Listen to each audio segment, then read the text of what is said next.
সকালে ঘুম থেকে উঠে ফ্রেশ হয়ে আমাকে আগে রান্নাঘরে যেতে হয়। আমার হাজব্যান্ড বাড়ির থেকেই লাঞ্চ প্যাক করে নিয়ে যায়।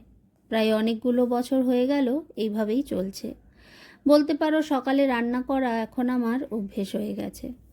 সেদিন রান্না করেছিলাম দই কাতলা। আমাদের বাড়িতে কাতলা কালিয়ার থেকে দই কাতলা খেতে সবাই বেশি পছন্দ করে।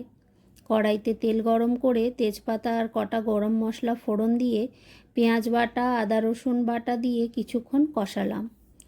কয়েকটা বেসিক মশলা দিয়ে অল্প অল্প জল দিয়ে মশলাটা ভালো করে কষিয়ে নিতে হবে, যাতে পেঁয়াজ রসুনের কাঁচা গন্ধটা চলে যায়।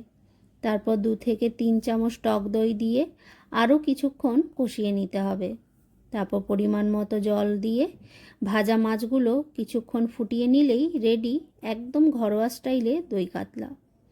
নামানোর সময় অল্প একটু গরম মশলার গুঁড়ো দিতে পারো।